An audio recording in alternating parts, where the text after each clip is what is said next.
Book 40 is a monster, guys. You know what? Unless you own a corporation, not sure I would read this one. But it is really interesting. So, Ray Dalio, Principles, is the book. It's almost 600 pages. Solid. Solid.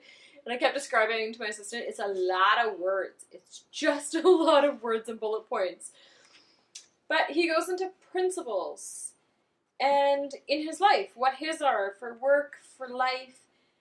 So Ray Dalio, for starters, if you don't know who he is the founder of Bridgewater House, or Bridgewater Investments. He's one of the wealthiest men in the entire world. And here, let me just read a bit. Bridgewater Associates. And according to Fortune magazine, he was assessed to be the fifth most important private company in the U.S. One of the 100 most influential and 100 wealthiest people in the entire world. And because his unique investment principles changed the industry, CIO in magazine called him the Steve Jobs of investing. So he believes that his success isn't due to anything special about him. It is the result of principles he learned largely by making mistakes, from which he also believes most people can benefit. So he's now 68, and his primary objective is to pass along these principles in case others find them of value. So, really interesting book. I actually really genuinely enjoyed this book. Just a lot of words. That's it. It's a lot of words. So, there were some interesting pages in here with some quotes. So, think for yourself. What do you want? What is true? And what are you going to do about it? Loved that. I might actually print that one somewhere.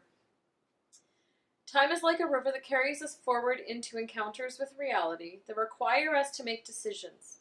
We can't stop our movement down this river, and we can't avoid those encounters. We can only approach them in the best way possible. Think about that for a sec.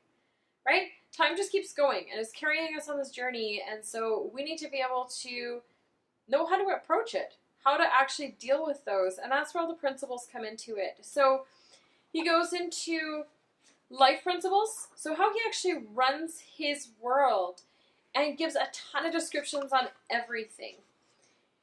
And then he goes from that into his work principles, so how he actually ran his company. So everything from creating an organizational chart to having good control so that you are not exposed to the dishonesty of others, but then step by step what you need to do. So like 16.1D. And it keeps going from there. Giant book. Really interesting. So if you're intrigued by people like this is kind of up there with like your Tony Robbins and your Richard Branson and your Steve Jobs and your Elon Musk and some of those books that I read. And just a different concept. It's kind of cool though, because he's leaving his legacy as someone who is so successful and so big out there. He's leaving his legacy, how he runs. This is his rule book to his life. So check it out, and please let me know what you think if you try it.